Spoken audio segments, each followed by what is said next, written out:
ये वह जगह है जहां जिंदगी खूबसूरत थी। पहलगाम, कश्मीर, एक जन्नत जहां लोग खुशियां मनाने आते थे। 22 अप्रैल 2025 का वो दिन, टूरिस्ट्स आए थे अपने परिवार के साथ। कपल्स थे, बच्चे थे। कोई नहीं जानता था कि ये उनकी जिंदगी का आखिरी खूबसूरत पल होगा। तभी जंगल से 3 साए निकले, हाथ में AK-47। उन्होंने पूछा, कौन हिंदू है?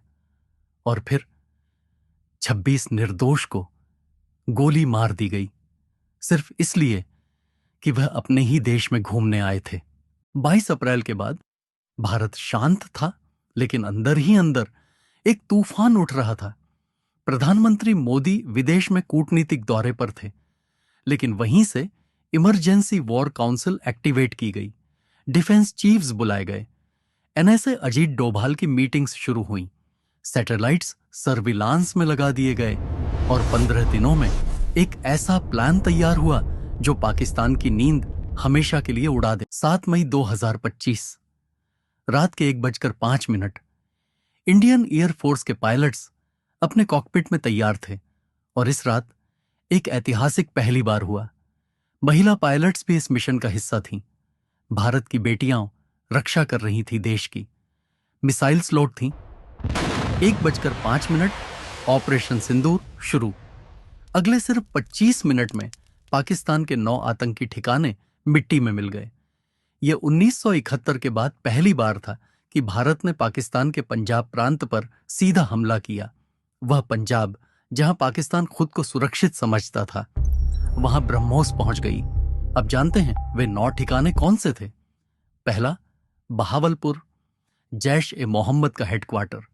मरकज सुभान अल्लाह, वहां से उरी अटैक प्लान हुआ। वहां से पुलवामा प्लान हुआ। उस रात वह हेडक्वार्टर मिट्टी में मिल गया। दूसरा, मुरीद के लश्कर-ए-तैयबा का बेस, वही जगह जहां से 2008 के मुंबई अटैकर्स निकले थे। उस रात वह भी खत्म। तीसरा और चौथा, मुजफ्फराबाद, ट्रेनिंग कैंप्स जहां पहलगाम के हथियारों को तैयार किया गया, दोनों तबाह। पांचवां, कोटली, टेरर फाइनेंसिंग हब, खत्म। और बाकी सब पाकिस्तान अधिकृत कश्मीर के कैंप्स, एक एक करके ध्वस्त। कुल रिजल्ट, एक रात में 170 से ज्यादा आतंकी हमेशा के लिए खत्म। बहावलपुर में सिर्फ धूल बची, मुरीदके में सिर्फ खंडहर। भारत ने बाद में वीडियो एविडेंस रिलीज किया, सैटेलाइट इमेजेस रिलीज किए। दुनिया ने अपनी आंखों से देखा। पाकिस्तान ने जवाब दिया। उसने ड्रोन भेजे, मिसाइलें भेजी, और तब इंडिया की S-400 जागी। Russian made S-400 Triumph, India का सुरक्षा कवच। 300 किलोमीटर की दूरी से पाकिस्तान के 5 फाइटर जेट्स ट्रैक किए, लॉक किए, खत्म किए। Air chief marshal Amarpreet Singh ने बताया, यह वर्ल्ड मिलिट्री हिस्ट्री का सबसे बड़ा सरफेस टू एयर किल था।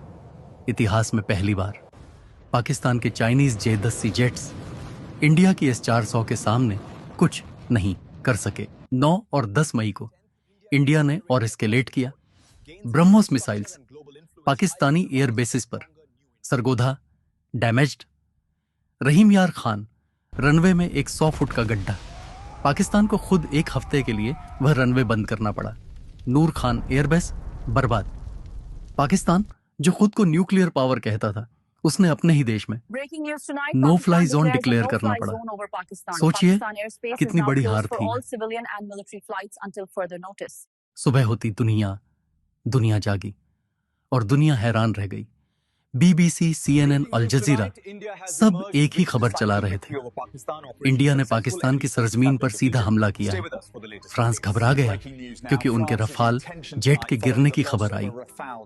डसॉल्ट एविएशन के शेयर गिर गए। इंडोनेशिया ने अपने रफाल ऑर्डर पर सवाल उठाने शुरू कर दिए। पाकिस्तान का स्टॉक मार्केट क्रैश कर गया। इंडिया की इकोनॉमी आसमान छू रही थी। और एक चीज और जो दुनिया ने नोटिस की, भारत ने इस पूरे ऑपरेशन में सिर्फ अपने देश में बने हथियारों का इस्तेमाल किया।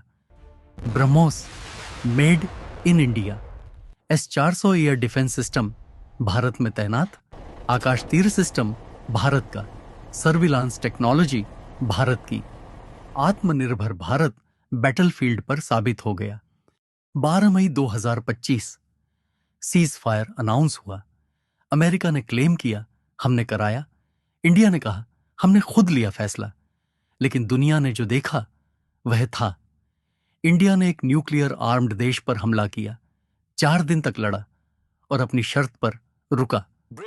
कोई इंडियन शहर नहीं गिरा, कोई इंडियन सिविलियन नहीं मरा, और पाकिस्तान 170 से ज्यादा आतंकी खत्म, एयर बेसिस टूट फूट गए, दुनिया के सामने नकाब उठ गई। पहलगाम में जो 26 लोग मारे उनका हिसाब हुआ। वो टूरिस्ट्स जो सिर्फ अपने देश की खूबसूरती देखने आए थे, उनके लिए इंडिया ने जवाब दिया, और इस इंडिया को कोई नहीं रोक सकता। दोस्तों, अगर ये वीडियो आपको अच्छा लगा तो लाइक करें, शेयर करें अपने उन दोस्तों के साथ जिन्हें यह पूरी सच्ची कहानी सुननी चाहिए।